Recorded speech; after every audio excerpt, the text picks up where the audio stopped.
Hello everyone. आजिर Odia grammar class को मु तुम समस्त को स्वागत करुच्ची। आजिर क्लास रे आमे सर्वनाम पढ़िबा। सर्वनामर इच एंड एवरी कॉन्सेप्ट को उदाहरण माध्यम रे बुझिबा को चेष्टा करिबा। जो माने पूर्व क्लास देखि ना हो डिस्क्रिप्शन रे लिंक दे देबी, तमे माने क्लास सरीला परे जाई करी देखि परिबो। आउ जदि क्लास भलो लागुची, पाठ बुझी पारुछ, वीडियो को लाइक एवं चैनल को सब्सक्राइब कर दो। जदि पाठ बुझी पारुन किछि डाउट रही जाउची कमेंट सेक्शन रे लिखि परिबो।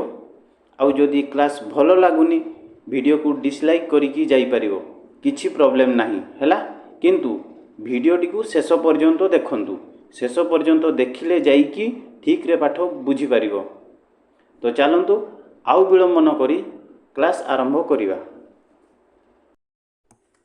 सर्वनाम। सर्वनाम आमे काहा को कहिबा ना एक पद परिवर्ते जो पद व्यवहार करा जाए ताकू सर्वनाम कहती। अर्थात वाक्य रे गोटिए पद बदल रे आमे जो पद व्यवहार करूचु ताकू आमे सर्वनाम कहिबा हैला। सर्वनामर आउ गोटे डेफिनेशन देखि परिबो। हमर कोन विशेष्य बा विशेषण पद बदल रे जो पद व्यवहार करा जाए ताकू सर्वनाम कहती। आमर कोन हुए ना साधारणतः विशेष्य एवं विशेषण पद बदल रे सर्वनाम पद व्यवहार करा जाए हैला। ता माने नुह जे खाली विशेष्य एवं विशेषण पद बदल रे ही सर्वनाम पद व्यवहार करा जाए। आमर कोन हुए ना विशेष्य भाव रे तो आमर सर्वनाम पद व्यवहार हुए, विशेषण पद बदल रे भी व्यवहार हुए। ता छडा आमर वाक्यार्थ अर्थात वाक्यर अर्थ बदल रे भी आमर सर्वनाम पद व्यवहार हुए एवं वाक्य परिवर्ते मध्य आमर सर्वनाम पद व्यवहार हुए हैला। तो देखो आमे सर्वनाम उदाहरण माध्यम रे बुझिले ठीक से बुझी परिबा। ता पूर्वरु तम मन रे प्रश्न उठुथिबो निहाती, सार विशेष्य गोटे पद, विशेषण गोटे पद हैला। तो ऑलरेडी विशेष्य गोटे पद अछि, विशेषण पद गोटे अछि। तो आमे तांको बदल रे आमे आउ गोटे पद कोन पई व्यवहार करिबा ह ना नहीं।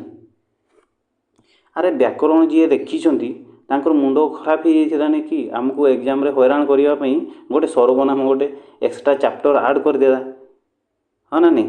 तो देखो सेमती किछि नै, आमे आगु को उदाहरण देखिले भलो कि बुझी परिबा कोन पई व्याकरणविद हमर सर्वनाम पदटी को हमर व्याकरण रे ऐड करिसंती हैला। सेहिथि पई हमर नेक्स्ट हेडिंग देछि सर्वनाम पद कोन पई हैला। एक्स्ट्रा कोन पई विशेष्य पद तो अछि, विशेषण पद अछि, सेही पद बदल रे हमें सर्वनाम पद कोन पई व्यवहार करिबा हैला। देखो एई पैराग्राफटा को, एई दीटा पैराग्राफ को हमें पढ़िले भलो कि बुझी परिबा कोन पई सर्वनाम पद व्याकरण रे रखा जाइछि हैला। प्रसन्न भलो पढ़े। देखो एइडा होछि हमर सारस्वत व्यवहारिक ओडिया व्याकरण बहिर पैराग्राफटा हैला। प्रथम अनुच्छेद कोन कहूछि, प्रसन्न भलो पढ़े। प्रसन्न पाठ पढ़ा सहित भलो खेले, तेणु प्रसन्नर साथी माने प्रसन्न को आदर करंती। प्रसन्न ठारे मध्य आहुरी अनेक भलो गुण अछि। सेकेंड पैसेज कोन कहूछि, सेकेंड अनुच्छेद कहूछि प्रसन्न भलो पढ़े, से पाठ पढ़ा सहित भलो खेले, तेणु तार साथी माने ताको आदर करंती। ताठारे मध्य आहुरी अनेक भलो गुण अछि। कहिलो एबे क्यों अनुच्छेदटी पढ़िले तुमको भल लागुछि, सुनिबा को भल लागुछि एवं पढ़िबा को मध्य भल लागुछि। ऑब्वियसली सेकेंड अनुच्छेदटी पढ़िले हमको सुनिबा को भी भल लागुछि एवं पढ़िबा को मध्य भल लागुछि ह ना नहीं। प्रथम अनुच्छेदटी पढ़िले तुमको लागुतो सार कोन पे सबले प्रसन्न प्रसन्न खाली होउछंती ह ना नहीं। प्रसन्न प्रसन्न आमर जो एते थोर रिपीट हेछि, रिपीट हेबा फल रे कोन होउछि श्रुति कटु होउछि, सुनिबा को भल लागुनी ह ना नहीं। तेणु सेकेंड अनुच्छेद रे कोन करा जाइछि, देखो प्रथम तो लेखाला प्रसन्न भलो पढ़े। तो प्रसन्न विषय रे कुहा जाउछि बोली जानि गले। तेणु नेक्स्ट आमे प्रसन्न पाठ पढ़ा सहित भलो खेले जगह रे आमे कोन कलु ना प्रसन्न जगह रे आमे से लिखलु, से पाठ पढ़ा सहित भलो खेले हैला। तेणु ପ୍ରସନ୍ନର ଜାଗାରେ ଆମେ ତାର କରିଦେବା, ବୁଝିଲ। ତାର ସାଥୀ ମାନେ ପ୍ରସନ୍ନକୁ ଜାଗାରେ ତାକୁ କରିଦେଲୁ, ଆଦର କରନ୍ତି। ତାଠାରେ ମଧ୍ୟ ଆହୁରି ଅନେକ ଭଲ ଗୁଣ ଅଛି। ପ୍ରସନ୍ନ ଠାରେ ଜାଗାରେ ଆମେ କ'ଣ କଲୁ, ତାଠାରେ, ବୁଝିପାରିଲ। ତ ଦେଖ ଆମେ ଯେଉଁ ଏଠି ବ୍ୟବହାର କଲୁ ପ୍ରସନ୍ନ ଜାଗାରେ ସେ ବ୍ୟବହାର କଲୁ, ତାର ବ୍ୟବହାର କଲୁ, ତାକୁ, ତାଠାରେ, ଏଇ ସବୁକୁ ଆମେ ସର୍ବନାମ ପଦ କହିବା, ବୁଝିଲ। ପ୍ରସନ୍ନ ଜଣେ କ'ଣ, ଜଣେ ଲୋକର ନାମ, ଜଣେ ଛାତ୍ରର ନାମ, ହଁ ନା ନାହିଁ, ଜଣେ ନିର୍ଦ୍ଦିଷ୍ଟ ବ୍ୟକ୍ତିର ନାମ। ତେଣୁ ପ୍ରସନ୍ନ ହେଉଛି ଆମର ବିଶେଷ୍ୟ ପଦ, ବ୍ୟକ୍ତିବାଚକ ବିଶେଷ୍ୟ।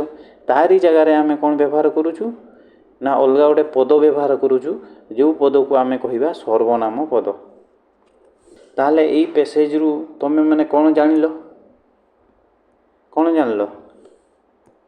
ଯେତେବେଳେ ଆମେ ସର୍ବନାମ ପଦ ପ୍ରଥମ ଅନୁଚ୍ଛେଦରେ ଆମେ ବ୍ୟବହାର କରିନଥିଲେ ସେତେବେଳେ କ'ଣ ହେଇଥିଲା ନା ଶ୍ରୁତି କଟୁ ହୁଏ, ମାନେ ଶୁଣିବାକୁ ଭଲ ଲାଗୁନଥିଲା, ହଁ ନା ନାହିଁ। ପ୍ରସନ୍ନ ୱାର୍ଡ଼ଟି, ଶବ୍ଦଟି ବାରମ୍ବାର ରିପିଟ୍ ହେବା ଦ୍ୱାରା ଶ୍ରୁତି କଟୁ ହେଉଥିଲା, ପଢ଼ିବାକୁ ଭଲ ଲାଗେ ନାହିଁ, ପଢ଼ିବାକୁ ଭଲ ଲାଗୁନଥିଲା ଏବଂ ବାକ୍ୟର ବା ପଦର ପୁନରୁକ୍ତି ଯୋଗୁଁ କହିବାରେ ଅଯଥା ସମୟ ଓ ଲେଖିବାରେ ଅଯଥା ସ୍ଥାନ ମଧ୍ୟ ନଷ୍ଟ ହୁଏ, ହଁ ନା ନାହିଁ। ଯେତେବେଳେ ପ୍ରସନ୍ନଟାକୁ ଆମେ ପ୍ରସନ୍ନ ଜାଗାରେ ସେ ଲେଖିଲୁ ତ ଆମର କ'ଣ କହିବାକୁ ବି କମ୍ ସମୟ ଲାଗୁଥିଲା ଏବଂ ଲେଖିବାକୁ ମଧ୍ୟ କମ୍ ଜାଗା ନେଉଥିଲା, ହେଲା।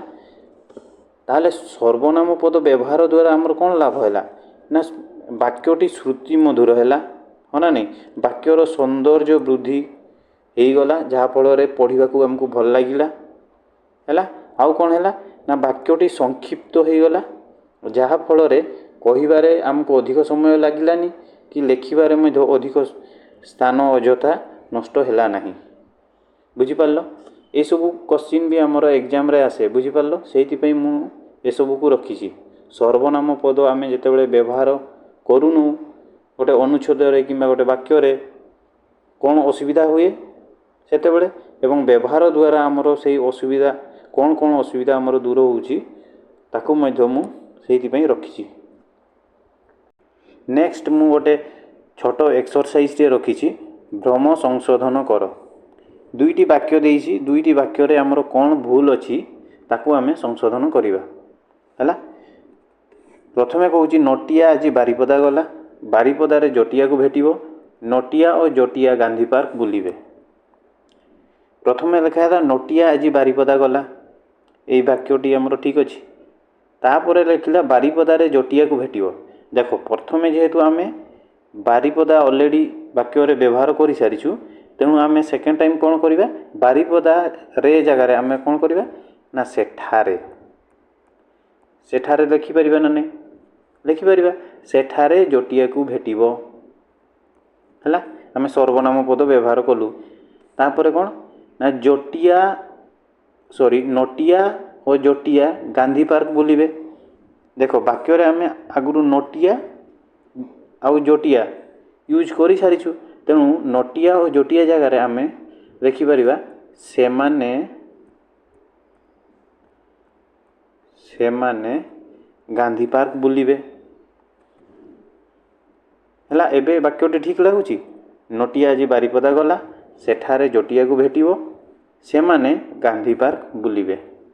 ନେକ୍ସଟ ବାକ୍ୟ କ'ଣ କହୁଛି, ଦଶରଥ ଅଯୋଧ୍ୟାର ରାଜା ଥିଲେ, ଦଶରଥଙ୍କ 3 ରାଣୀ ଥିଲେ। ଏହି ବାକ୍ୟରେ କ'ଣ ଭୁଲ ଅଛି?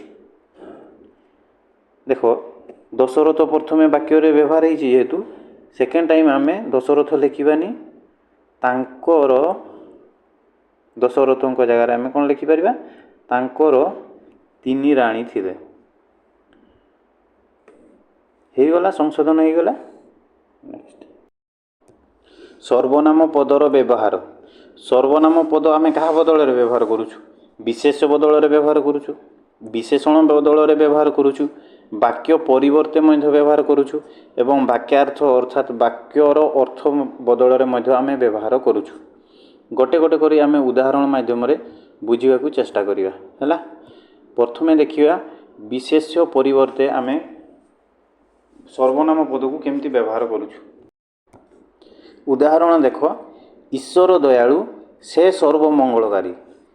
ସେ ଏଠି ଆମର ସର୍ବନାମ କାହା ବଦଳରେ ବସିଛି? ସେ ପଦଟି ଆମର କାହାକୁ ଡିନୋଟ୍ କରୁଛି? ଈଶ୍ୱରଙ୍କୁ ଡିନୋଟ୍ କରୁଛି। ଈଶ୍ୱର ଗୋଟେ ଆମର କି ପ୍ରକାର ପଦ? ବିଶେଷ୍ୟ ପଦ, ହଁ ନା ନାହିଁ? କି ପ୍ରକାର ବିଶେଷ୍ୟ ପଦ? ଜାତିବାଚକ ବିଶେଷ୍ୟ ପଦ। ତାହେଲେ ସର୍ବନାମ ପଦଟି ଆମର କ'ଣ? ବିଶେଷ୍ୟ ପଦ ବଦଳରେ ବ୍ୟବହାର ହେଇଛି, ହଁ ନା ନାହିଁ? ମୁଁ ଏଇଠି ନହେଲେ ଏମିତି ବି ତ ଲେଖିପାରିଥାନ୍ତି, ଈଶ୍ୱର ସର୍ବମଙ୍ଗଳକାରୀ, ହଁ ନା ନାହିଁ? ମୁଁ ଈଶ୍ୱର ନ ଲେଖିକି ସେ ଲେଖିଲି। ଆଉ ଗୋଟେ ଉଦାହରଣ ଦେଉଛି ଦେଖ। ରାମ ଜଣେ ଛାତ୍ର। ରାମ ଜଣେ ଛାତ୍ର। ସେ ପ୍ରତିଦିନ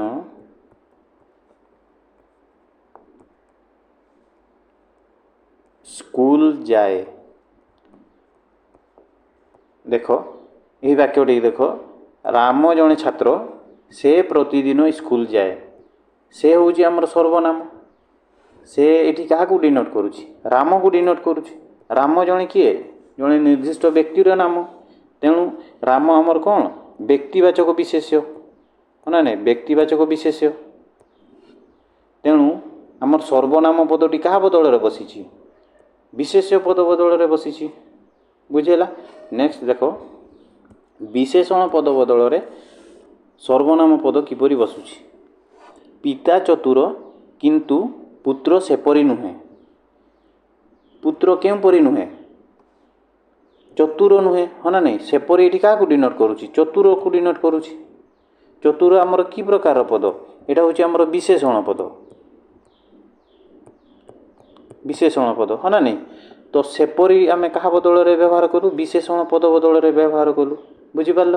ସେମିତି ବିଭୀଷଣ ଧାର୍ମିକ ଥିଲେ, ମାତ୍ର ରାବଣ ତାହା ନଥିଲେ। ରାବଣ ଧାର୍ମିକ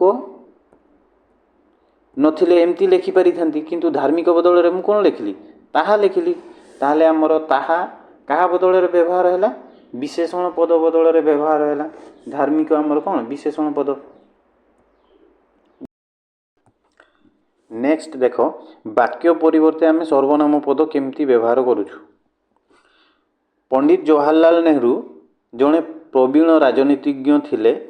ଆଜି ମଧ୍ୟ ଲୋକେ ଏହା ସ୍ୱୀକାର କରୁଛନ୍ତି। ଆଜି ମଧ୍ୟ ଲୋକେ ଏହା ସ୍ୱୀକାର କରୁଛନ୍ତି। କ'ଣ ସ୍ୱୀକାର କରୁଛନ୍ତି? ପଣ୍ଡିତ ଜବାହରଲାଲ ନେହେରୁ ଜଣେ ପଣ୍ଡିତ ରାଜନୀତିଜ୍ଞ ଥିଲେ।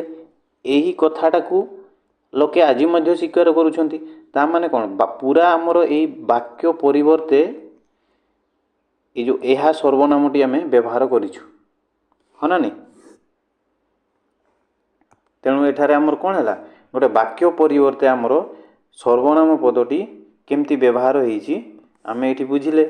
ନେକ୍ସଟ, ବାକ୍ୟାର୍ଥ ପରିବର୍ତ୍ତେ ଅର୍ଥାତ୍ ବାକ୍ୟର ଅର୍ଥ ପରିବର୍ତ୍ତେ।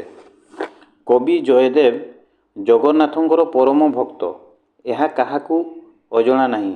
ସର୍ବନାମ ପଦଟି କେଉଁଟା ଆମର? ଏହା। ଏହା ହେଉଛି ଆମର ସର୍ବନାମ ପଦ। କାହା ବଦଳରେ ବସିଛି? କବି ଜୟଦେବ ଜଗନ୍ନାଥଙ୍କର ପରମ ଭକ୍ତ, ଏହା କାହାକୁ ଅଜଣା ନାହିଁ। କ'ଣ କାହାକୁ ଅଜଣା ନାହିଁ? କବି ଜୟଦେବ ଜଗନ୍ନାଥଙ୍କର ପରମ ଭକ୍ତ, ଏହି କଥାଟା କାହାକୁ ଅଜଣା ନାହିଁ, ହଁ ନା ନାହିଁ? ତେଣୁ ବାକ୍ୟର ଅର୍ଥ ବଦଳରେ ଏହା ସର୍ବନାମ ପଦଟି ଏଠାରେ ବ୍ୟବହାର ହେଇଛି। ସମସ୍ତେ ବୁଝିପାରିଲ ପିଲାମାନେ? ଏକ୍ଜାମରେ କ୍ୱେଶ୍ଚିନ୍ ଆସିବ ଆମର, ସର୍ବନାମ ପଦଟି କେଉଁ ପଦ ବଦଳରେ ବସେ? କେଉଁ ପଦ ବଦଳରେ ବସେ ବା କାହା ବଦଳରେ ବସେ? ଏହି ଚାରୋଟି ଆମର ଆନ୍ସର ହେବ କ'ଣ? ବିଶେଷ୍ୟ ପଦ ବଦଳରେ ବସିବ, ବିଶେଷଣ ପଦ ବଦଳରେ ବସିବ, ବାକ୍ୟ ପରିବର୍ତ୍ତେ ମଧ୍ୟ ବସିବ ଏବଂ ବାକ୍ୟାର୍ଥ ପରିବର୍ତ୍ତେ ମଧ୍ୟ ବସିପାରିବ ଆମର ସର୍ବନାମ ପଦ। ନେକ୍ସଟ, ଆମର ଏଇଟା ବି ଏକ୍ଜାମରେ ଆସେ। କ'ଣ ନା, ବିଶେଷ୍ୟ ପଦ ବିଭକ୍ତିଯୁକ୍ତ ହେଲେ ଆକୃତିରେ ପରିବର୍ତ୍ତନ ଘଟେ ନାହିଁ। କେମିତି ଘଟେ ନାହିଁ? ଦେଖ, ବାଳକ ଆମର କ'ଣ? ବାଳକ ଗୋଟେ ବିଶେଷ୍ୟ ପଦ, ହଁ ନା ନାହିଁ? ବାଳକ ଯଦି ବିଭକ୍ତିଯୁକ୍ତ ହେଲା ମାନେ ବିଶେଷ୍ୟ ପଦ, ଏଇଟା ଆମର କ'ଣ? ବିଶେଷ୍ୟ ପଦ। ଯଦି ପ୍ରଥମା ବିଭକ୍ତି ହେଲା ବାଳକଟି, तार आकृति रे परिवर्तन हैला कि बालक को बालक रहिला हो ना नहीं केवल टी लागिला सेमती जदि द्वितीय विभक्ति लागिला कु लागिला बालक को एठारे बालक तार आकृति रे किछि परिवर्तन हैला कि हैला नहीं सेमती तृतीय विभक्ति द्वारा हो ना नहीं द्वारा जदि लागिला बालक पदटी विशेष पदटी सेमती ही रहिला आकृति रे किछि परिवर्तन हैलानी खाली द्वाराटा लागिगला हैला सेमती चतुर्थी विभक्ति कौन कु मानकु से आमर कु ही लागिवो तापर पंचमी होची रु ठारू बालक आमर विशेष पदटी सेमती ही रहिला आकृति रे किछि परिवर्तन हैलानी खाली ठारू लागिला षष्ठी विभक्ति है बालकर हैला खाली र लागिला आकृति रे किछि परिवर्तन हैलानी सप्तमी जेतेबेले हैला ठारे लागिला रे ठारे मानक ठारे जोटा आमर सप्तमी विभक्ति तो बालक से पदटी सेमती रहिला आकृति रे किछि परिवर्तन होबो नाही विशेष पद जेतेबेले विभक्ति युक्त होबो तार आकृति रे किछि परिवर्तन होबो नाही हैला एटा एग्जाम रे आसे आउ आमर देखो विशेष पद आकृति रे किछि परिवर्तन हो नाही किंतु सर्वनाम पद जेतेबेले विभक्ति युक्त होबो सेतेबेले तार आकृति रे परिवर्तन हुए केमती हुए देखो सर्वनाम पद मुटा ही मते हे जिवो होना नहीं मो द्वारा हो गला मो ठारू हो गला मोर हो गला मो ठारे हो गला ए सब कौन विभक्ति युक्त होगा द्वारा परिवर्तन होउछि होना नहीं मो द्वारा एटा कौन तृतीय विभक्ति मो ठारू पंचमी विभक्ति मोर षष्ठी होना नहीं विभक्ति युक्त होगा द्वारा ये परिवर्तन होता तूटा सेमती तोते हो गला तो द्वारा हो गला तो ठारू देखो पूरा परिवर्तन हो जाउछि तूटा तो हो गला तो द्वारा तो ठारू तोर तो ठारे पूरा परिवर्तन हो गला ना नहीं सेटा देखो सेटा जेतेबेले द्वितीय विभक्ति है ताकू हो गला पूरा ता द्वारा हो गला तृतीय हला बेलू है ना नहीं तृतीय विभक्ति लगिला बेलू ता द्वारा हो गला बा ताहा द्वारा ताहा ठारू तार बा ताहार ता माने एठू आमे कोन जानिलु जेतेबेले सर्वनाम पदटी विभक्ति युक्त होउची सेतेबेले तार कोन होउची ना आकृति रे परिवर्तन होउची एटा हमर एग्जाम रे क्वेश्चन आसुची बुझिलो पिला माने मन रखियो अच्छा आउ गोटे कथा कहबा भूली गली पिला माने देखो आमे मु तू से को सर्वनाम पद कहलु ताहले आमे विभक्ति युक्त होला पर एगुडी को आमे सर्वनाम पद कहबा कि नहीं एगुडी को सबु को आमे सर्वनाम पद कहबा बुझि पारलो ए सबु हमर विभक्ति युक्त होला पर आकृति रे परिवर्तन हेले मध्य ए सबु को आमे कोन कहबा सर्वनाम पद कहबा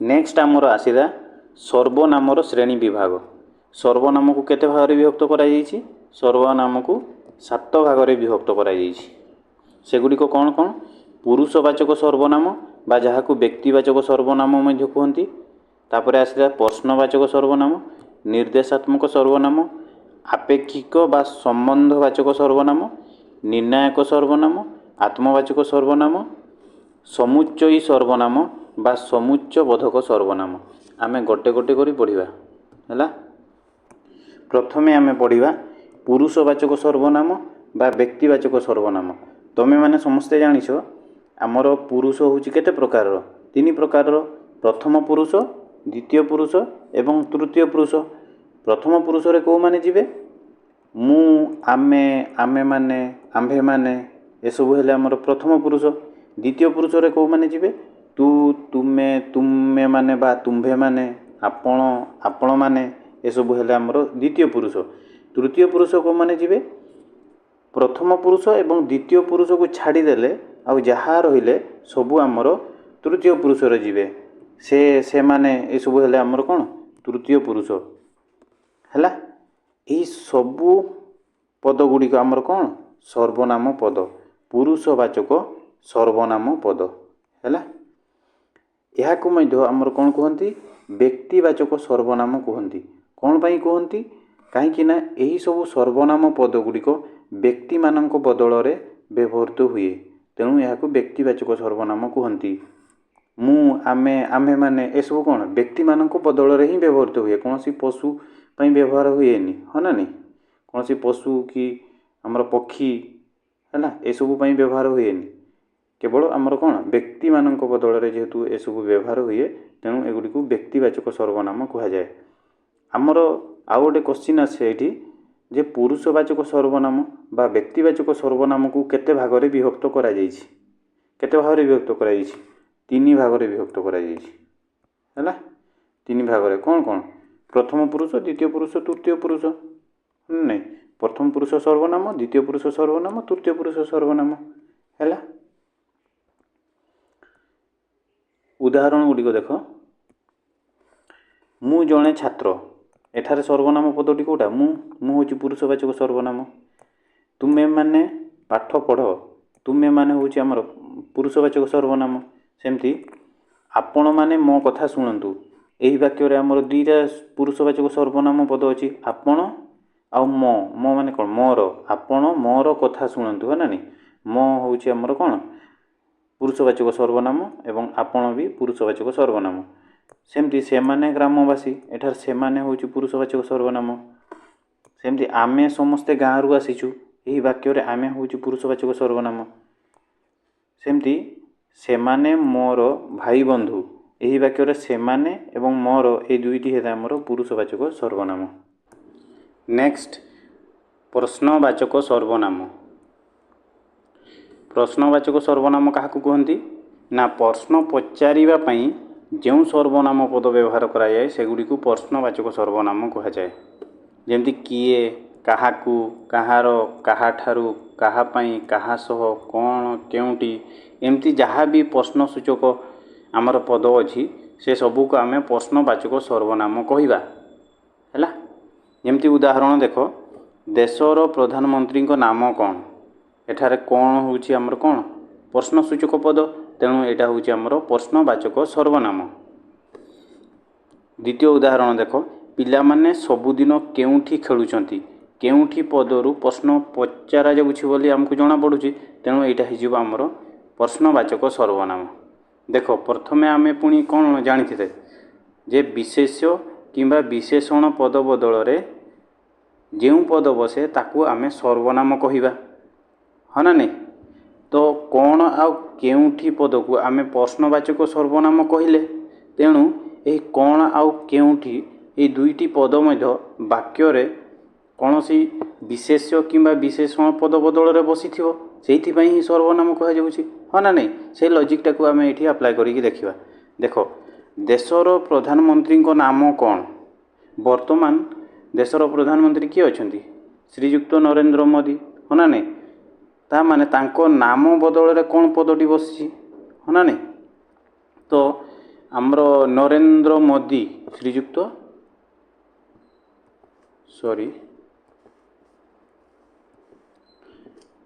श्रीजुक्त नरेंद्र मोदी है कौन सी व्यक्तिर नाम जदि बुझाऊँ ताहले ताकू आमे कौन कहूचे विशेष्य पद कहूचे हाँ ना व्यक्तिवाचक विशेष्य कहूचे ताहले ये कौन पदटी विशेष्य बदल व्यवहार होती प्रश्न पचारिबा भी व्यवहार होती तेणु यहाँ को आम कह प्रश्नवाचक सर्वनाम। सेमती पिला माने सबुदिन केउठी खेलुचंती पिला माने सबुदिन केउठी खेलुचंती एटा कौन सी जगार नाम हाँ ना नहीं कौन सी स्थानर नाम बदल बसी स्थानर नाम को आम कौन कहू विशेष्य पद कहू तामाने केउठी पद मध्य विशेष्य पद बदल बसी एवं प्रश्न पचारिबा व्यवहार होती तेणु केउठी को आम कहवा प्रश्नवाचक सर्वनाम है बुझीपार समस्ते। नेक्स्ट दुईटा उदाहरण देख यही दुईटा उदाहरण तुमे खाइछ तो देख तो पदरु प्रश्न पचरा जाऊँ बोली आमको जना पड़ुछि सेमती तुमे खाइछ ना है यही ना पदरु मध्य प्रश्न पचरा जाऊँ बोली जना पड़ुछि किंतु आमे तो एवं ना को प्रश्नवाचक सर्वनाम कहवा कि कहवा नहीं कौन पाई ना तो एवं ना पदटी कौन सी विशेष्य किंबा विशेषण बदल व्यवहार ही ना तुमे खाइछ तो यार आंसर कौन हम हाँ कि ना हम हाँ ना नहीं तुमे खाइछ ना यार आंसर भी हाँ कि ना हम राइट तामाने जो तो एवं ना पदटी व्यवहार होती यही दुईटी को आम कौन कहवा यही दुईटी है आमर प्रश्नसूचक अव्यय प्रश्नसूचक अव्यय है आमर बहुत जन सार एवं मैडम यूट्यूब क्लास रे पढ़ी तो एवं ना को कौन ना प्रश्नवाचक सर्वनाम है तांकर से क्लास देखी सारा पर तुम तांकर अव्यय क्लास टी देख तुम पूरा कन्फ्यूज हो कौटा प्रश्नवाचक सर्वनाम आउ कौटा आमर कौन प्रश्नसूचक अव्यय है किंतु एबे तुम मैंने जानी पारलो तो कौटा आमर प्रश्नवाचक सर्वनाम केतेबेले होबो आउ केतेबेले प्रश्नसूचक अव्यय होबो हैला ताहले प्रश्नवाचक सर्वनाम आमे केतेबेले कहिबा फास्ट हैला से विशेष किंबा विशेषण परिवर्ते व्यवहार होइथिबा दरकार हो ना नहीं विशेष्य नरे विशेषण परिवर्ते नरे वाक्यार्थ नरे आमर कौन वाक्य परिवर्ते व्यवहार होइथिबा दरकार दुई रे होउची सेही पदटी रु प्रश्न पचरा जाउछि बोली जना पड़ुथिबो हैला पचरा जाउछि हैला एक हैला विशेष्य किंबा विशेषण किंबा वाक्यार्थ किंबा वाक्य परिवर्ते व्यवहार होइथिबो दुई हैला प्रश्न पचरा जाउछि बोली से पदरु जना पड़ुथिबो एई दुईटा कंडीशन सैटिस्फाई हेले आमे ताकू कहिबा प्रश्नवाचक सर्वनाम जदि प्रश्न पचारिबा पई व्यवहार होइछि किंतु कोनोसी विशेष विशेषण नहले आमर कौन वाक्यार्थ किंबा वाक्य परिवर्ते व्यवहार होइनी ताले सेटा को आमे कहिबा प्रश्नसूचक अव्यय बुझिपालो अव्यय क्लास पढ़िला बेले तुम मानकु आउ टिके भलो कि बुझेई देबी उदाहरण माध्यम रे प्रश्नसूचक अव्यय काहाकू कहंती हैला नेक्स्ट आमे पढ़िबा निर्देशात्मक सर्वनाम निर्देशात्मक सर्वनाम आमे काहाकू कहिबा ना जेउ सर्वनाम पद गुड़िक वाक्य रे व्यवहृत होई विशेष पद मानकू निर्देश करिथांती सेगुड़िकू आमे निर्देशात्मक सर्वनाम कहिबा अर्थात वाक्य रे व्यवहार होइथिबे हैला एवं विशेष पद मानकू निर्देश करिथिबे जेमति देखो यार उदाहरण एहा एही ताहा से सेही एई सेई एमाने सेमाने एगुड़िक ये सबू हेले आमर कौन निर्देशात्मक सर्वनाम बुझिपार उदाहरण देख ए लोकटी चरित्रवान देख ए हूँ एठारे आमर कौन निर्देशात्मक सर्वनाम यह क्यों विशेष पद को निर्देश करुच्ची लोकटी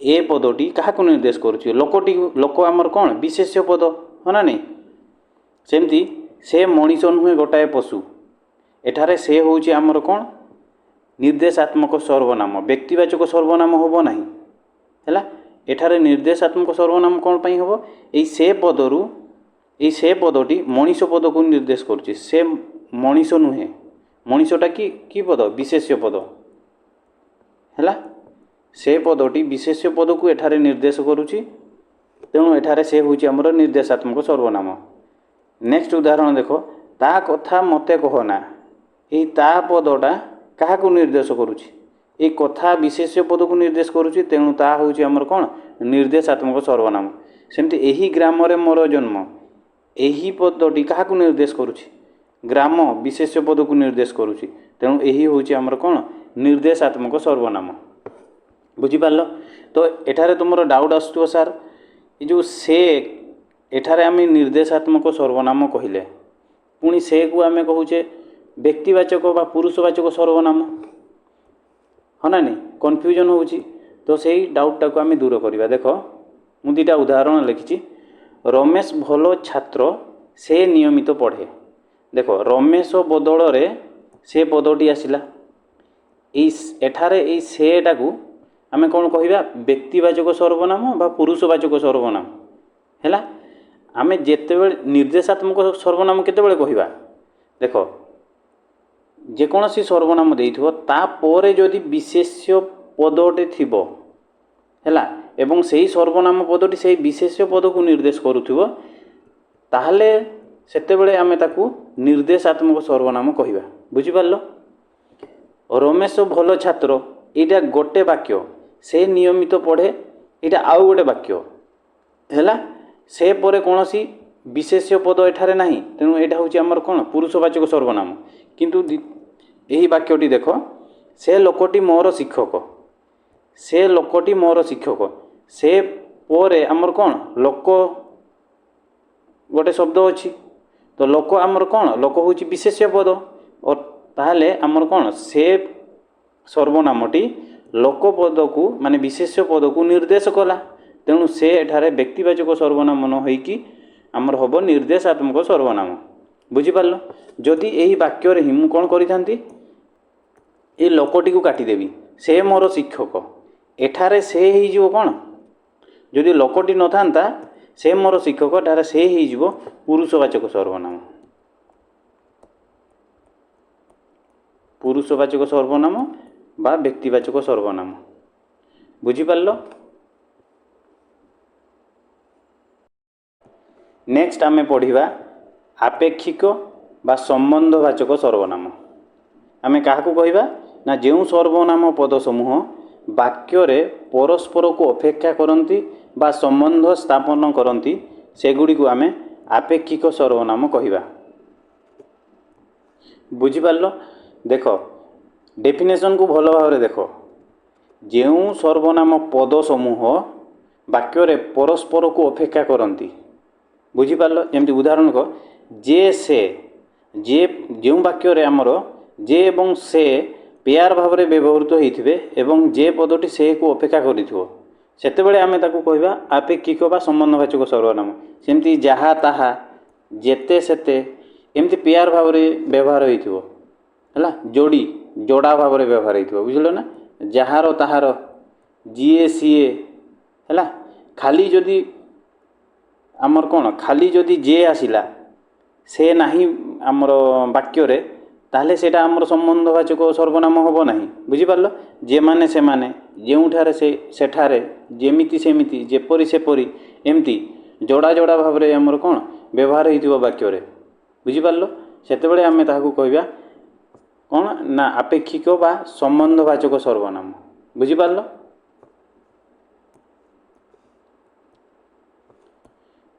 उदाहरण देख, जे परिश्रम करे से सफल हुए, एठारे जे आउ से पेयर भाव में व्यवहृत होइछि, जोड़ी भाव में जोड़ा भाव में व्यवहार होइछि। आउ जे जे पदटी आमर से को कौन अपेक्षा करिछि, हाँ ना नहीं? जे परिश्रम करे एति बढ़िले वाक्य संपूर्ण होउछि कि हो नहीं? जे पदटी से पद को अपेक्षा करिछि, हाँ ना नहीं? तेणु यहाँ को आमे कौन कहबा आपेक्षिक सर्वनाम बा संबंधवाचक सर्वनाम कहबा।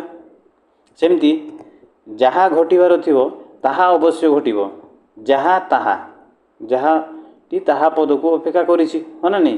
तेणु एटा हिजो आमर कौन आपेक्षिक सर्वनाम।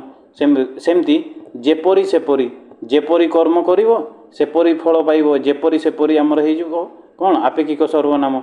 जहार लुण खाइबो ताहार गुण गाइबो, जहार ताहार, हैला जहाँ अन्यर हितकारक ताहा ही मंगल, जहाँ ताहा, हैला एई सब हैला आमर कौन आपेक्षिक सर्वनाम।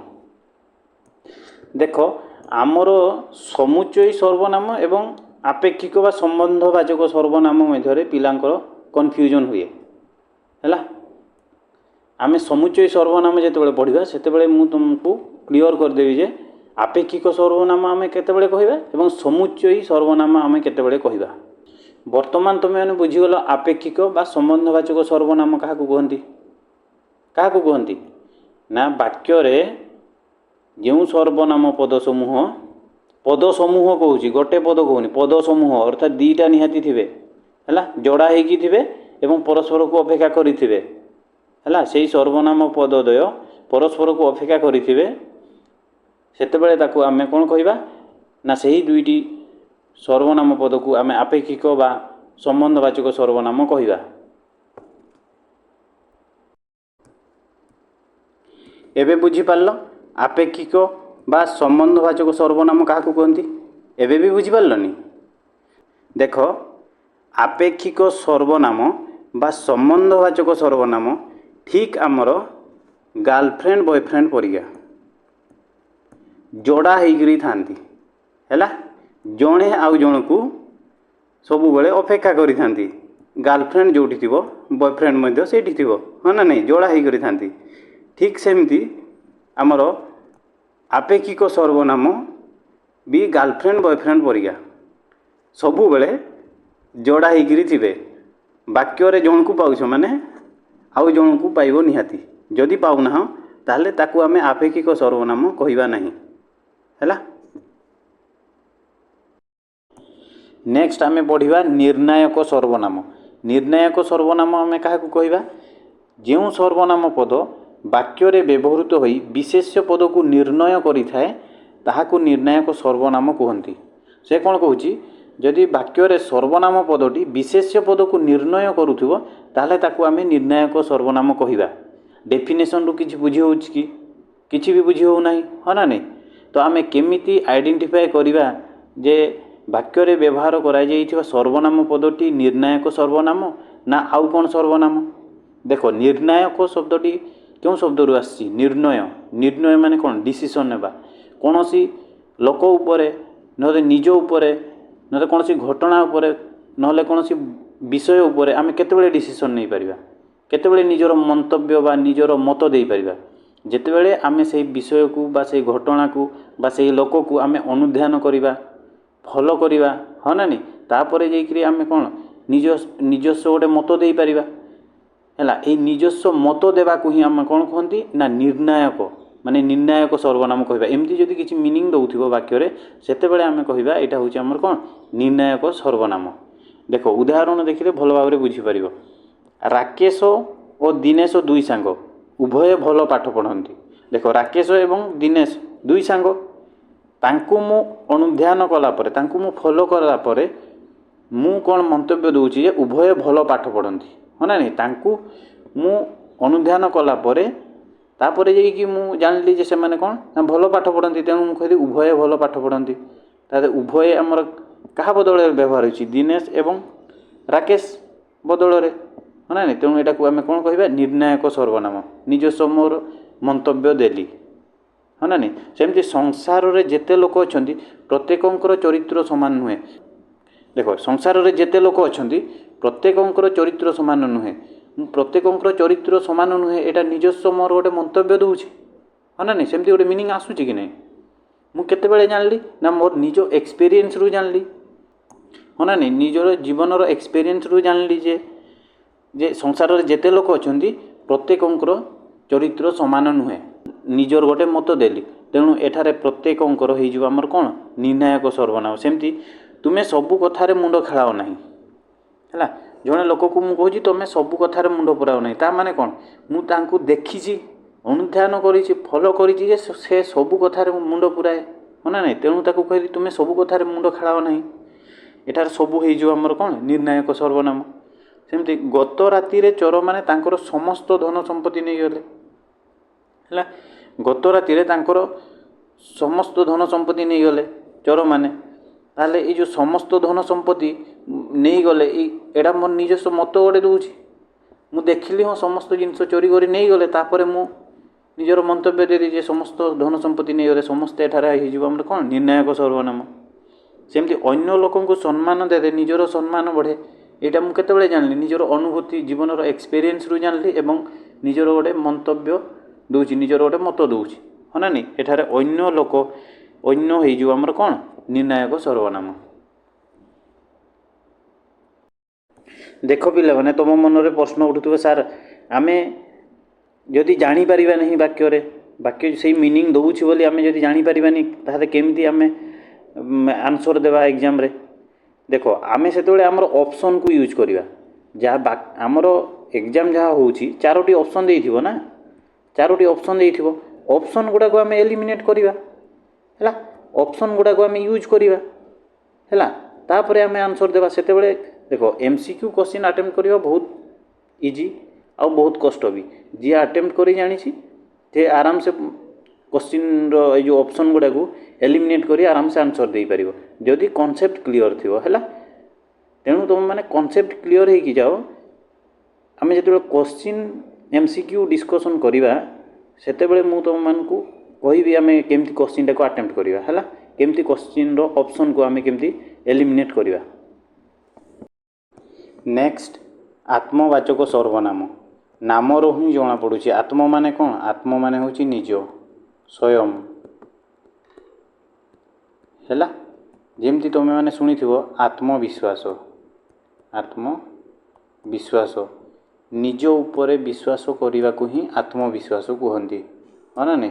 तो आम आत्मवाचक सर्वनाम क्या कहवा ना निज परिवर्ते जो पद आम व्यवहार करवा ताकू आम आत्मवाचक सर्वनाम कहवा बुझिपार आमर प्रथम डेफिनेशन लिखाई व्यक्ति विशेष परिवर्ते निज निजे आपे आपणा प्रभृति सर्वनाम पद को आत्मवाचक सर्वनाम कहती। सेकेंड डेफिनेशन कौन लिखाई आत्मवाचक सर्वनाम हेउछि सेही सर्वनाम जहाँ वाक्य कर्तांकु निज प्रति इंगित करे किंबा कर्ता निजे काम करुथिबार भाव प्रकाश करे। अर्थात वाक्य जो सर्वनाम पदटी व्यवहार होइथिबो सेही सर्वनाम पदटी जदि कर्ता को ही इंगित करुथिबो ताहले ताकू आमे कहिबा आत्मवाचक सर्वनाम। आत्मवाचक सर्वनाम पद गुड़िक कौन कौन निज निजे निजकू निजर आपे आपणा आपणाकू स्वयं इत्यादि। उदाहरण देख रमेश निजे पढ़ुछि एही वाक्य रे आत्मवाचक सर्वनाम है निजे हाँ ना नहीं। ये निजे पदटी क्या को इंगित करुछि रमेश को रमेश निजे पढ़ुछि निजे क्या बुझुछि रमेश को बुझुछि हाँ ना नहीं माने कर्ता को इंगित करुछि तेणु यहाँ को आम कह आत्मवाचक सर्वनाम। सेमती निजर दुष्कृति पाई निजे प्रायश्चित करने दरकार निजर निजे यहाँ है आमर आत्मवाचक सर्वनाम। सेमती प्रत्येक लोक निजे निज उन्नति पाई चेष्टा करने दरकार निजे निज यहाँ है आमर आत्मवाचक सर्वनाम। सेमती किए तुमे जानिछ कि आपणा को आपे हो आमर आत्मवाचक सर्वनाम। नेक्स्ट आमर लास्ट सर्वनाम है समुच्चयी बा समुच्चय बोधक सर्वनाम। डेफिनेशन देख जो सर्वनाम पद विशेष्य पद परिवर्ते व्यवहृत हेबा सहित दुईटी वाक्य को बा वाक्य खंड को संयोग करिथाए ताकू समुच्चयी सर्वनाम कहा जाए।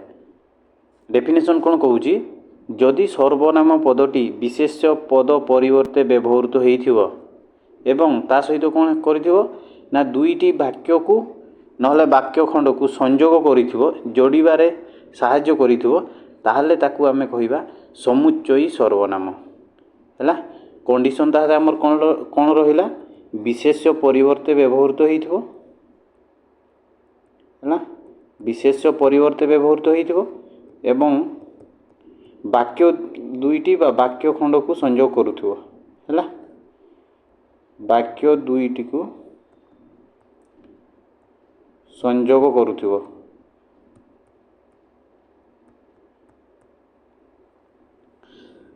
आमर ए दुईटा कंडीशन फुलफिल हेले आमे ताकू कहिबा समुच्चयी बा समुच्चय बोधक सर्वनाम। उदाहरण गुड़िक देखिबा आजी गोपबंधु आउ नाहांती जे बन्या समय रे घर घर बुली लोकंकर दुख बुझुथिले। देख एही वाक्य रे आजी गोपबंधु आउ नाहांती जदि मु नेक्स्ट सेंटेंस टाकू लिखि न थांती ये गोटे आमर वाक्य हो ना नहीं। आजी गोपबंधु आउ नाहांती नाहांती आमर गोटे समापिका क्रिया हो ना नहीं तेणु यहाँ गोटे आमर वाक्य बुझीगला यहाँ गोटे वाक्य आउ नेक्स्ट आमर जेटा को काटी दियो जेटा को काटी दे बन्या समय रे घर घर बुली लोकंक दुख बुझुथिले ये गोटे वाक्य हो ना नहीं। ये गोटे आमर प्रथम वाक्यटा संपूर्ण अर्थ प्रकाश करुछि द्वितीय वाक्यटा मध्य इंडिपेंडेंटली संपूर्ण अर्थ प्रकाश करुछि हैला।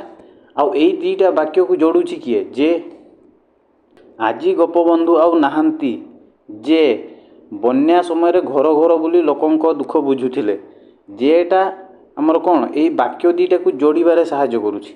आउ एई जे सर्वनाम पदटी काहाकू निर्देश करुछि ना गोपबंधु को निर्देश करुछि।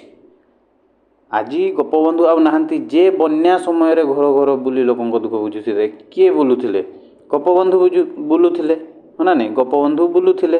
ତେଣୁ ଯେ ସର୍ବନାମ ପଦଟି ବିଶେଷ୍ୟ ପରିବର୍ତ୍ତେ ଗୋପବନ୍ଧୁ ପରିବର୍ତ୍ତେ ବ୍ୟବହାର ହୋଇଛି ଏବଂ ଏଇ ଯେ ସର୍ବନାମଟି ବାକ୍ୟ ଦୁଇଟିକୁ ସଂଯୋଗ କରୁଛି ହେଲା।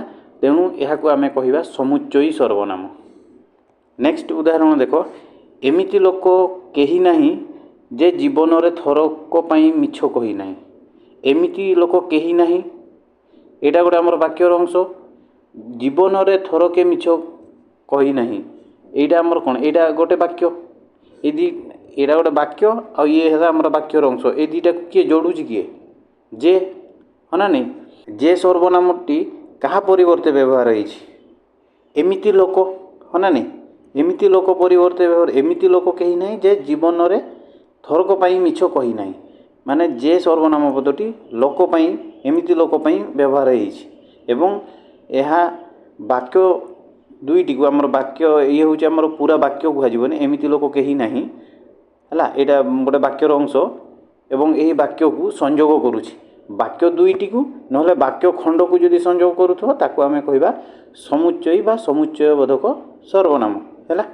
ସେମିତି ନେକ୍ସଟ ଉଦାହରଣ ଦେଖ, ଈଶ୍ୱର ଏଠି ସେଠି ସବୁଠି ଅଛନ୍ତି। ଏଠି ସେଠି ଆଉ ସବୁଠି ଏଇଟା ହେଇଯିବ ଆମର କ'ଣ, ସମୁଚ୍ଚୟୀ ସର୍ବନାମ। କ'ଣ ପାଇଁ ଦେଖ, ମୁଁ ଏମିତି କହିପାରିଥାନ୍ତି ଈଶ୍ୱର ଏଠି ଅଛନ୍ତି, ଏଇଟା ଗୋଟେ ବାକ୍ୟ ହୋଇପାରିଥାନ୍ତା। ଈଶ୍ୱର ସେଠି ଅଛନ୍ତି, ଏଇଟା ଗୋଟେ ବାକ୍ୟ ହୋଇଥାନ୍ତା। ଈଶ୍ୱର ସବୁଠି ଅଛନ୍ତି, ଏଇଟା ଗୋଟେ ବାକ୍ୟ ହୋଇଥାନ୍ତା। ତିନିଟା ବାକ୍ୟ ହୋଇଗଲା, ହଁ ନା ନାହିଁ। ତ ଏଠି ସେଠି ସବୁଠି ଖାଲି କମା ଦେଇଦେବା ଫଳରେ କ'ଣ ହେଲା, ଏଇ ତିନୋଟି ସର୍ବନାମ ହିଁ କ'ଣ କଲା ନା ବାକ୍ୟଟାକୁ ଯୋଡ଼ିଲା। ତେଣୁ ଏହାକୁ କହିବା ଆମେ କ'ଣ, ସମୁଚ୍ଚୟୀ ବା ସମୁଚ୍ଚୟ ବୋଧକ ସର୍ବନାମ। ସେମିତି ଯେଣେ ଇଚ୍ଛା ତେଣେ ଯା କର୍ମ ଘେନି ବୁଲୁଥା ହେଲା। ଦେଖ ଏଠାରେ ଆମର ଯେଣେ ଏବଂ ତେଣେ ଆମର ସମୁଚ୍ଚୟୀ ସର୍ବନାମ ହେବେ ହେଲା। ଯେଣେ ଇଚ୍ଛା ତେଣେ ଯା କର୍ମ ଘେନି ବୁଲୁଥା, ଦେଖ ଯେଣେ ଇଚ୍ଛା ତେଣେ ଯା ଏଇଟା ଗୋଟେ ବାକ୍ୟ। କର୍ମ ଘେନି ବୁଲୁଥା ଏଇଟା ବି ଗୋଟେ ଆମର କ'ଣ, ଇଣ୍ଡିପେଣ୍ଡେଣ୍ଟ ବାକ୍ୟ। ଏଇଟା ଗୋଟେ ଇଣ୍ଡିପେଣ୍ଡେଣ୍ଟ ବାକ୍ୟ, କାହାର ଉପରେ ନିର୍ଭରଶୀଳ ନୁହେଁ, ଏଇଟା ବି ନିର୍ଭରଶୀଳ ନୁହେଁ। ଅର୍ଥାତ୍ ମୁଁ ଯେତେବେଳେ କହିଲି ଯେଣେ ଇଚ୍ଛା ତେଣେ ଯା, এই ବାକ୍ୟଟି ସମ୍ପୂର୍ଣ୍ଣ ଅର୍ଥ ପ୍ରକାଶ କରୁଛି, ହଁ ନା ନାହିଁ, କୌଣସି ଅଧା ଅଧୁରା ବାକ୍ୟ ଲାଗୁନାହିଁ। ସେମିତି କର୍ମ ଘେନି ବୁଲୁଥା କହିଲା ମାନେ ଇଏ ସ୍ୱତନ୍ତ୍ର ତାର ସମ୍ପୂର୍ଣ୍ଣ ଅର୍ଥ ପ୍ରକାଶ କରୁଛି, ହଁ ନା ନାହିଁ। ତ ଦୁଇଟା ବାକ୍ୟକୁ ଯୋଡ଼ୁଛି କିଏ, ଏହି ବାକ୍ୟରେ ଦୁଇଟା ବାକ୍ୟଟାକୁ ଯୋଡ଼ୁଛି କିଏ, ଯେଣେ ଆଉ ତେଣେ ଯୋଡ଼ୁଛି। ଏଠି ଆମେ କମା ଦିଆହେଇଛି, ଯେଣେ ଆଉ ତେଣେ ଆମର ଯୋଡ଼ିବାରେ ସାହାଯ୍ୟ କରୁଛନ୍ତି ଏଠି ହେଲା। ତେଣୁ ଏହାକୁ ଆମେ ସମୁଚ୍ଚୟୀ ସର୍ବନାମ କହିବା ହେଲା। ଯଦି ମୁଁ ଖାଲି ଲେଖିଥାନ୍ତି ଏଠି କର୍ମ ଘେନି ବୁଲୁଥା, ଏଇଟାକୁ ଯଦି ମୁଁ ଲେଖିନଥାନ୍ତି, କାଟି ଦେଇଥାନ୍ତି ଯେଣେ ଇଚ୍ଛା ତେଣେ ଯା, ତାହେଲେ ଏଠାରେ ଯେଣେ ତେଣେ କ'ଣ ହେଇଯିବ, ଏଠାରେ ଏଇଟା ହେଇଯିବ ଆପେକ୍ଷିକ ସର୍ବନାମ। ଆପେକ୍ଷିକ ସର୍ବନାମ କ'ଣ ପାଇଁ ହେବ, ଦେଖ ଯେଣେ ଇଚ୍ଛା ତେଣେ ଯା, ଯେଣେ ଇଚ୍ଛା ମାନେ ଯେଉଁଠିକୁ ଇଚ୍ଛା, ମାନେ କୌଣସି ଜାଗାକୁ ନିର୍ଦ୍ଦେଶ କରୁଛି, ହଁ ନା ନାହିଁ। କୌଣସି ଜାଗା ପରିବର୍ତ୍ତେ ବ୍ୟବହାର ହେଇଛି। ଯେଣେ ଇଚ୍ଛା ତେଣେ ଯା ମାନେ ସେଇଠିକି ଯା, ଇଏ ବି ଗୋଟେ ବିଶେଷ୍ୟ ପଦକୁ ନିର୍ଦ୍ଦେଶ କରୁଛି, ଯେଣେ ବି ଗୋଟେ ବିଶେଷ୍ୟ ପଦକୁ ନିର୍ଦ୍ଦେଶ କରୁଛି, ହଁ ନା ନାହିଁ। ଏବଂ ଯେଣେ ତେଣେକୁ କ'ଣ କରୁଛି, ଅପେକ୍ଷା କରୁଛି। ତେଣୁ ଯଦି କର୍ମ ଘେନି ବୁଲୁଥା ନଥାନ୍ତା ତାହେଲେ ଏଇଟା ହେଇଯିବ ଆମର ଆପେକ୍ଷିକ ସର୍ବନାମ। ଆଉ ଯେହେତୁ ପୁରା ଅଛି ଆମର କ'ଣ, ଯେଣେ ଇଚ୍ଛା ତେଣେ ଯା କର୍ମ ଘେନି ବୁଲୁଥା, ଆମର ଦୁଇଟା ବାକ୍ୟକୁ ଏଇଠି ଯେହେତୁ ଆମର ଦୁଇଟା ବାକ୍ୟ ଅଛି, ଏଇଟା ହେଇଯିବ ଆମର କ'ଣ, ସମୁଚ୍ଚୟୀ ସର୍ବନାମ। ଦେଖ ଆପେକ୍ଷିକ ସର୍ବନାମ ଏବଂ ସମୁଚ୍ଚୟୀ ସର୍ବନାମ ମଧ୍ୟରେ ଆମର କ'ଣ ହୁଏ ନା କନଫ୍ୟୁଜନ୍ କ୍ରିଏଟ୍ ହୁଏ। ଦେଖ ଯଦି ଆମର ଦୁଇଟି ସର୍ବନାମ ପଦ ଯୋଡ଼ା ହେଇକି ଥିବେ, ପେୟାର ହେଇକି ଥିବେ ଏବଂ ଜଣେ ଆଉ ଜଣକୁ ଅପେକ୍ଷା କରିଥିବ, ସେଇ କେସ୍ରେ ଆମେ କ'ଣ କହିବା, ଆପେକ୍ଷିକ ସର୍ବନାମ କହିବା। କିନ୍ତୁ ଯଦି ଆମର ଦୁଇଟା ସର୍ବନାମ କ'ଣ ହେଇଥିବେ, ଯୋଡ଼ା ହେଇକି ଥିବେ ଏବଂ ଆଉ ଗୋଟେ ବାକ୍ୟକୁ ସଂଯୋଗ କରୁଥିବେ, ମାନେ ଆଉ ଗୋଟେ ଦୁଇଟି ବାକ୍ୟକୁ ଯୋଡ଼ିବାରେ ସେଇ ସର୍ବନାମ ଦ୍ୱୟ ସାହାଯ୍ୟ କରୁଥିବେ, ସେଇ କେସ୍ରେ ଆମେ ସେଇଗୁଡ଼ିକୁ ଆପେକ୍ଷିକ ସର୍ବନାମ ନ କହିକି ସମୁଚ୍ଚୟୀ ସର୍ବନାମ କହିବା ହେଲା। ଏଇଟା ହେଲା ଆମର ହେଲା ଉଦାହରଣଟା ହେଲା। ଯଦି କର୍ମ ଘେନି ବୁଲୁଥା ନଥାନ୍ତା ତାହେଲେ ଏଇଟାକୁ ଆପେକ୍ଷିକ ସର୍ବନାମ କୁହାଯାଇଥାନ୍ତା।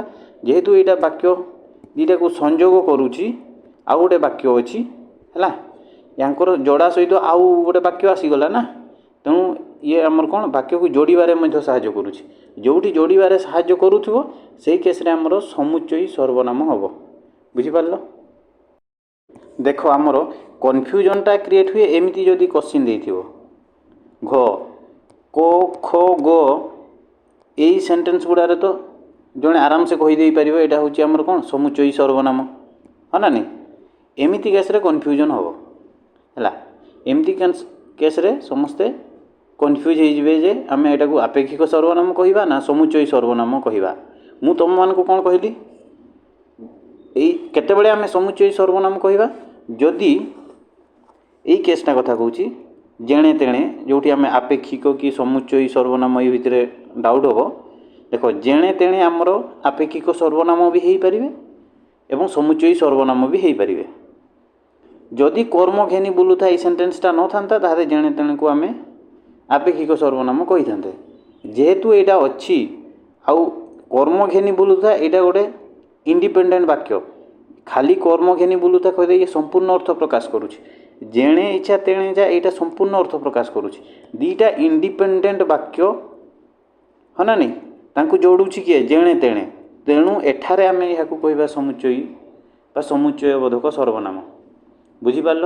ଆଶା କରିବି ଆଜିର କ୍ଲାସ୍ ତୁମମାନଙ୍କୁ ଭଲ ଲାଗିଥିବ। ନେକ୍ସଟ କ୍ଲାସ୍ରେ ଦେଖା ହେବ।